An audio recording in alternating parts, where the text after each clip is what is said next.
Assalamualaikum warahmatullahi wabarakatuh. Kami dari kelompok 5 dengan saya Dwi Ambarwati dan rekan saya Anita Febriani, Muhammad Rizky Aulia, dan Tarini Mutiasari, Restina Sasanti, dan Albaik Karomi. Kami akan mempresentasikan dengan judul Implementasi Pengembangan Audit Manajemen Mutu. Dalam sebuah organisasi, audit manajemen mutu salah satu tujuannya adalah untuk memperoleh prioritas permasalahan yang tengah dihadapi oleh organisasi dan merencanakan sebuah pengembangan usaha sebagai acuan dalam sistem manajemen. Dalam kondisi aktual, ada salah satu contoh yang ditemukan saat audit manajemen mutu, yaitu perbedaan periode pencatatan saat rekonsiliasi antara pembukuan organisasi atau perusahaan dengan rekening koran dari bank. Pada rekening koran Bank ABC terdapat 2 transaksi pada 30 Maret 2022. Yang pertama, transfer ke PT Intinusa sebesar 30 juta dan yang kedua adalah kredit lain-lain PT Makmur Jaya sebesar 15 juta.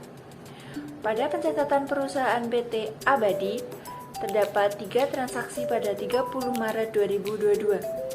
Yang pertama, transfer ke PT Intinusa sebesar 30 juta dan yang kedua adalah transfer ke PT Lentera sebesar 20 juta dan yang ketiga adalah kredit lain-lain PT Makmur Jaya sebesar 15 juta.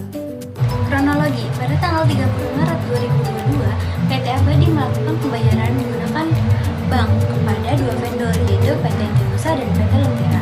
PT Intinusa menggunakan bank yang sama dengan PT Abadi, namun PT Lentera beda bank dan adanya kesalahan nomor rekening yang membuat transaksinya ditolak oleh bank dan karena beda bank tersebut sehingga uangnya tidak masuk kembali pada hari itu juga, namun pada tanggal 1 April 2022 sehingga adanya perbedaan pencatatan pada internal dan bank, ya, di mana transaksi tersebut tidak ada pada bulan tersebut, sedangkan pada internal itu dicatat pada bulan tersebut. Akibatnya, PT Abadi melakukan perbaikan atas transaksi yang ditolak oleh bank. Namun, perbaikan tersebut tidak dapat dilakukan di hari yang sama dikarenakan transaksi dengan bank yang berbeda. Hal ini dapat mempengaruhi proses pencatatan dan pembukuan di periode yang sedang berjalan, dikarenakan transaksi yang sebelumnya dicatat di akhir periode akan dihapuskan dan ditimbulkan kembali di awal periode berikutnya. Masalah ini sering terjadi dan dianggap tidak efisien. Dari itu, audit manajemen mutu merundingkan bagaimana solusi yang tepat untuk mengatasi permasalahan tersebut. Hasil dari perundingan yang dilakukan oleh manajemen mutu untuk meminimalisir masalah tersebut yaitu penerimaan invoice dilakukan paling lambat pada tanggal 25 setiap bulannya. Selanjutnya, melakukan transfer dilakukan paling lambat pada tanggal 28 setiap bulannya. Sehingga apabila ada masalah seperti adanya penolakan atau salah transfer, dana akan dikembalikan pada bulan yang sama. Apabila penerimaan invoice dilakukan lebih dari tanggal 25, akan dibayarkan pada bulan berikutnya. Terdapat 5 transaksi yang dicatat pada rekening koran Bank PT ABC. Saldo awal sebanyak 250 juta rupiah. Pada tanggal 27 April 2022 terdapat 3 transaksi yang terjadi. Yang pertama, kredit lain-lain PT Berkah Teknik sebanyak 65 juta, menambah saldo sehingga 315 juta rupiah. Yang kedua, transfer ke PT Lintas Energi mengurangi saldo sebanyak 50 juta rupiah sehingga sisa saldo 265 juta rupiah.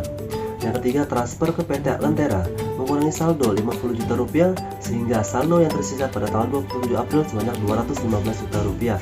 Pada tanggal 29 April 2022, gagal transfer ke PT Lentera menambahkan saldo sebanyak 50 juta sehingga saldo yang tersisa yaitu 265 juta rupiah.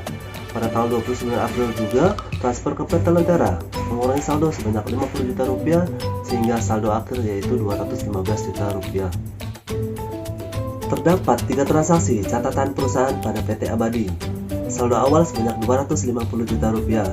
Pada tanggal 27 April terjadi transaksi kredit lain-lain sehingga menambahkan saldo sebanyak 65 juta rupiah, saldo akhir sebanyak 315 juta rupiah. Pada tanggal 27 April juga, transfer ke PT Lintas Energi sebanyak 50 juta rupiah, sisa saldo yang tersisa itu 265 juta rupiah. Pada tanggal 27 April juga, transfer ke PT Lentera sebanyak 50 juta rupiah, dan saldo akhir yaitu berjumlah 215 juta rupiah. Jadi dari kesimpulan tersebut adalah pencatatan masih dalam periode yang sama, kemudian lebih mengefisienkan waktu dan kualitas laporan lebih akurat, kemudian kerja tersistem dengan baik. Sekian presentasi dari Majelis Selama Assalamualaikum warahmatullahi wabarakatuh.